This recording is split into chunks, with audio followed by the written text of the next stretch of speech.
فقہ جعفریہ کے مطابق 10 اسلامی سوالوں کا جواب۔ سب سے پہلا سوال، کیا نماز میں اندھیرا ہو تو نماز ہو جاتی ہے؟ میرے دوست، اگر کوئی انسان نماز پڑھ رہا ہے اور اچانک لائٹ چلی جاتی ہے، اندھیرا ہو جاتا ہے، تو اس کی نماز باطل نہیں ہوتی۔ بعض لوگ یہ سمجھتے ہیں کہ اندھیرا ہو گیا، لائٹ چلی گئی، بس نماز باطل ہو گئی۔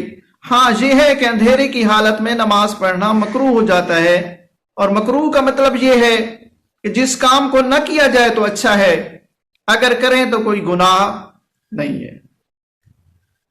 دوسرا سوال ایک دوست نے کیا ہے کہ مجھ پر غسل جنابت واجب ہو گیا اور میں غسل کرنا بھول گیا، 1 ہفتے تک میں نماز پڑھتا رہا اور روزہ بھی رکھتا رہا، اب اس کے بارے میں شرعی حکم کیا ہے؟ میرا دوست، جب کسی پر غسل واجب ہو گیا اور وہ بیچارہ بھول گیا کہ میں نے غسل کرنا ہے یا نہیں کرنا، اور وہ نمازیں بھی پڑھتا رہا، روزے بھی رکھتا رہا، تو فقہ جعفریہ کے مطابق اس کا شرعی حکم یہ ہے کہ اس نے جتنے روزے رکھے ہیں ان روزوں کی قضا کرے، جتنی نمازیں پڑھی ہیں ان نمازوں کی بھی قضا کرے، اور اب غسل جنابت بجا لائے۔ اس کے بعد ایک دوست نے سوال کیا ہے کہ کیا ہفتے کے دن مچھلی کھانا حرام ہے؟ ہم نے پہلے بھی عرض کیا تھا کہ یہ بنی اسرائیل کے لیے حکم تھا کہ ہفتے کے دن شکار نہ کرو، ہمارے لیے کوئی ایسا حکم نہیں ہے۔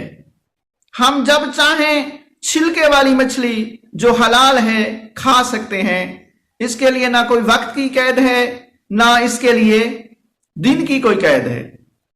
ہاں، اگر کوئی دوست مچھلی نہیں کھاتا تو وہ ہمیں بھیج دے، ہم کھا سکتے ہیں۔ چوتھا سوال ہے کہ میرے کپڑے نجس تھے، میں نے نماز پڑھ لی، مجھے پتہ نہیں تھا، بعد میں پتہ چلا کہ میرے تو کپڑے نجس تھے لیکن میں نے نماز پڑھ لی۔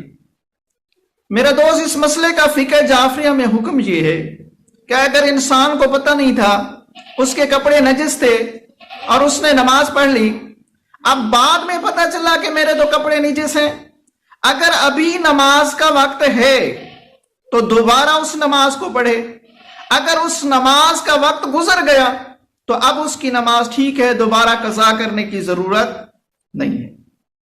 پانچواں سوال یہ ہے کہ اگر عورت کو خون حیض 10 دن سے زیادہ آئے تو کیا وہ اپنی نمازیں چھوڑ سکتی ہے؟ میرا دوست، خون حیض کا جو حکم ہے وہ 3 دن سے کم نہیں ہوتا اور 10 دن سے زیادہ نہیں ہوتا۔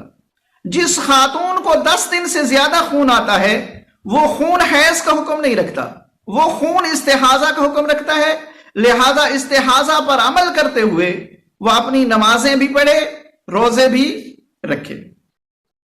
چھٹا سوال ہے کہ کیا غسل میں انسان نیچے سے اوپر بھی اپنے بدن کو دھو سکتا ہے؟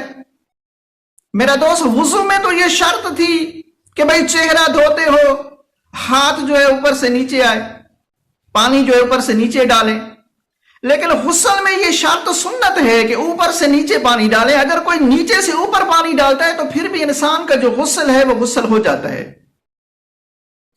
اس کے بعد 7واں سوال ہے کہ نماز جنازہ میں سجدہ کیوں نہیں ہے؟ دوست سوال کرتے ہیں کہ ہر نماز میں اللہ نے سجدہ رکھا، اللہ نے نماز جنازہ میں سجدہ کیوں نہیں رکھا؟ پہلی بات تو یہ ہے کہ نماز جنازہ ایک دعا ہے، دعا میں سجدہ ہے ہی نہیں، اور دوسری جو اہم بات یہ ہے کہ عبادت جو ہے اللہ کے ساتھ مخصوص ہے، اللہ کے علاوہ کسی اور کے لیے عبادت جائز نہیں ہے، کیونکہ رسول اکرم نے بھی فرمایا کہ غیر اللہ کے لیے عبادت جائز ہوتی تو میں عورتوں کو حکم دیتا کہ اپنے مردوں کا سجدہ کرتی۔ آج اگر حکم ہوتا کہ نماز جنازہ میں سجدہ کرو یا رکوع کرو اور میت سامنے ہوتی تو جو مشرک لوگ ہیں، کافر لوگ ہیں، ہندو لوگ ہیں، وہ ہمیں پکڑ لیتے کہ ہم جب بتوں کا سجدہ کرتے ہیں تو آپ کہتے ہیں کہ آپ مشرک ہیں، آپ بھی تو میت کا سجدہ کر رہے ہیں، اس لیے اللہ نے نماز جنازہ کی حالت میں سجدے کو بالکل حرام قرار دیا ہے۔ اس کے آگے 8واں سوال ہے ایک اہل سنت دوست کا کہ آپ کہتے ہیں کہ نعوذ باللہ بی بی کا محسن شہید ہو گیا، شریعت میں ہے کہ 7ویں دن نام رکھنا واجب ہے، جب اس کا نام رکھا ہی نہیں گیا تو آپ کو کس نے بتایا کہ اس کا نام محسن ہے اور وہ پیٹ میں شہید ہو گیا؟ میرا دوست، ہاں 7ویں دن تو بچے کا نام رکھنا واجب ہے، لیکن فقہ جعفریہ میں جب کسی خاتون کو حمل ٹھہر جاتا ہے تو مستحب یہ ہے کہ 6 ماہ بلکہ اس سے بھی پہلے اس کا نام رکھا جائے جب وہ پیٹ میں ہے۔ کیوں؟ خدا نہ کرے اس کا حمل ضائع ہو جائے اور وہ حمل ختم ہو جائے تو کوئی اس کا نام ہو، ورنہ قیامت کے لیے بچے بھی فریاد کریں گے کہ یا اللہ انہوں نے میرا نام ہی نہیں رکھا۔ لہذا فقہ جعفریہ میں ہے کہ جب پیٹ میں بچہ ہو اس کا نام رکھا جائے، ایسا نام رکھا جائے، انسان عالم الغیب تو نہیں ہے، اسے نہیں پتا کہ بیٹی ہے یا بیٹا ہے، مثلا شمیم نام ہے، عورت کے لیے بھی آ سکتا ہے، مرد کے لیے بھی آ سکتا ہے، لیکن یہ بھی ہے کہ کوئی پیٹ میں نام رکھ دو، بچہ اگر زندہ پیدا ہو گیا تو بعد میں انسان اس کا نام بھی تبدیل۔ تو یہ جو ہم محسن کہتے ہیں، علی اور زہرا نے اس بچے کا نام رکھا ہوا تھا جس کو شہید کیا گیا۔ اس کے بعد ہمارا اگلا سوال یہ ہے کہ ایک آدمی نے پیشاب کیا، طہارت کی اور وضو کیا، پھر اسے شک ہو گیا کہ میں نے جو طہارت کی ہے میری شرمگاہ پہ ابھی نجاست باقی ہے۔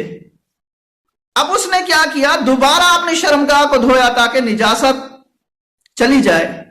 تو اس نے جو وضو کیا تھا اس کا وضو باطل ہو گیا، دوبارہ کرے گا یا پہلا وضو ٹھیک ہے؟ میرا دوست، اس نے جو پہلا وضو کیا تھا وہ وضو ٹھیک ہے، اب دوبارہ اپنی شرمگاہ کو دھو لے، اب دوبارہ وضو کرنے کی ضرورت نہیں ہے۔ جیسے انسان نے وضو کیا ہوا ہے اور خدا نہ کرے اس کا خون بہ گیا، تو خون بہنے سے وضو فقہ جعفریہ میں باطل نہیں ہوتا، بلکہ خون کو صاف کیا جائے اور جو وضو ہے وہ اپنے مقام پہ برقرار ہے۔ ہمارا آخری 10واں سوال ہے کہ کیا کفن پہ خمس دینا واجب ہے؟ میرے دوست، بات یہ ہے کہ جو شخص سال میں مسلسل خمس دیتا ہے اور وہ کفن لیتا ہے تو اسے خمس دینے کی کوئی ضرورت نہیں ہے، لیکن جو شخص خمس نہیں دیتا اور اس نے کفن خریدا ہے تو علماء یہ کہتے ہیں کہ اللہ جانے اس کا مال پاک ہے یا نہیں، کم از کم اس کفن میں سے 5واں حصہ نکال دو تاکہ یہ جو ہے حلال کا کفن ہو جائے۔ اور ویسے بھی مستحب ہے کہ مومن اپنا کفن خود خرید کر رکھے اور پھر سال کے بعد اس کفن کا خمس دے۔ ہم نے کسی اپنے باپ کے لیے خرید کے رکھا ہے کفن، سال ہو گیا ہم نے خمس دیا، پھر دوسرا سال آ گیا پھر ہم نے خمس دیا، ہم تنگ ہو گئے کہ بابا جی تو مرتے نہیں، کب کا کفن پڑا ہے، ہم تو خمس دے دے کے تھک گئے۔ تو میرا دوست، سال میں فقط ایک دفعہ خمس دیں، اس کے بعد دوبارہ خمس دینا ضروری نہیں ہے۔ وما الینا الا البلاغ۔